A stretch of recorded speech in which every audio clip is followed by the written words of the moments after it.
जर तुम्हाला तुमच्या डेटा सेटमधील सर्वात जास्त किमतीचा आणि सर्वात कमी किमतीचा एखादा प्रॉडक्टची व्हॅल्यू तुम्हाला शोधायची आहे, तर मग मीन आणि मॅक्स फंक्शन शिका.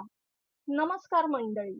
TCS आणि इन्फोसिस सारख्या कंपन्यांमध्ये बेसिक डेटा एनालिटिक्स चेक करण्यासाठी हा प्रश्न नेहमी विचारला जातो.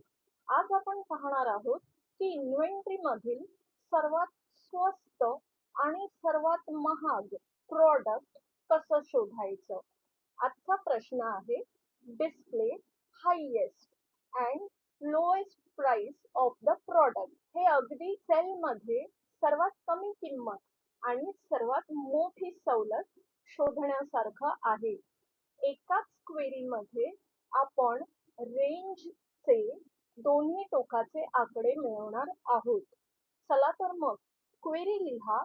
सिलेक्ट मीन, कॉलमचं नाव आहे प्राइस, कॉमा मॅक्स प्राइस हे column name from products.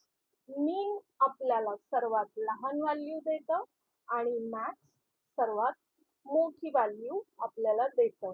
Query run केल्यावर तुम्हाला स्क्रीनवर दोन वेगळे कॉलम्स दिसतील, ज्यातून प्राइस रेंज स्पष्ट होईल. इंटरव्ह्यू मध्ये लीड डेव्हलपर सारखं उत्तर देण्यासाठी ही ट्रिक वापरा.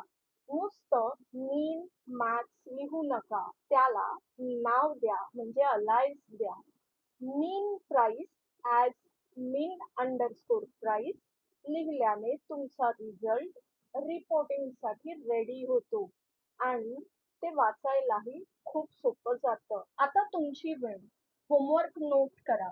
एम्प्लॉईज टेबलमधून ओल्डेस्ट आणि न्यूएस्ट हायरिंग डेट शोधण्यासाठी SQL क्वेरी लिहा. तुमचं उत्तर कमेंट्समध्ये नक्की लिहा. मी चेक करणार. प्रॅक्टिस करत राहा आणि व्हिडिओ कामाचा वाटला असेल तर लाईक करा,